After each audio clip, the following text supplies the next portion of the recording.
My name is William S. Harris. I go by Bill, and I have been practicing law here in Tarrant County for 40 years.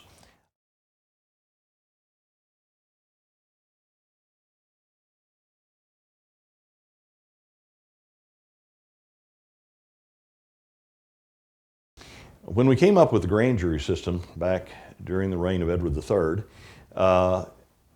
the purpose was to keep the government from overreaching in what it did. And the grand jury was a group of citizens who stood between the accused citizen and the power of the government.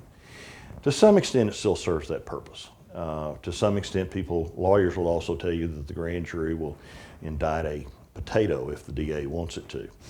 But it is a group of people that review the facts of the case just to see if there's probable cause to believe that a crime has been committed by this person. And that moves the case forward into a court for resolution.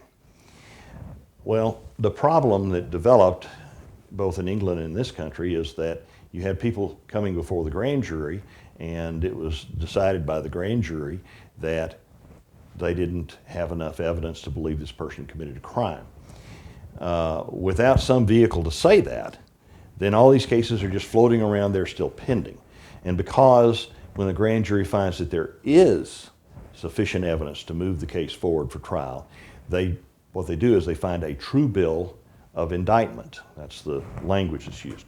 So they decided to come up kind of informally, and it's now become part of our law, that if the grand jury finds there's not that amount of evidence, either not enough of them are convinced or they affirmatively don't believe it's there, then they return what's called a no bill, saying we're not going to find a true bill, and that's a way of taking the case off the active status. It is not something to which jeopardy attaches. You do not have a claim that double jeopardy would prevent you from being prosecuted later.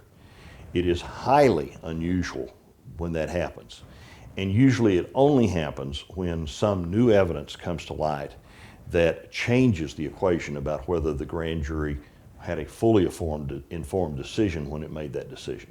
So for 99.999999% of all cases that involve a gun owner acting in self-defense, a no bill is the end of the process. There are those rare cases.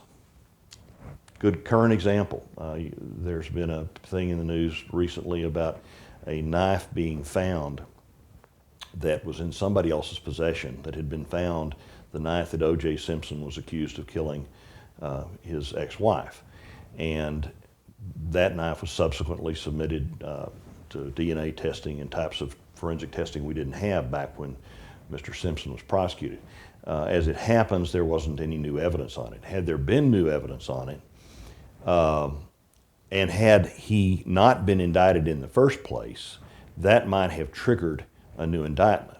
Now, in O.J.'s case, it didn't matter because he not only was indicted, he was tried and found not guilty.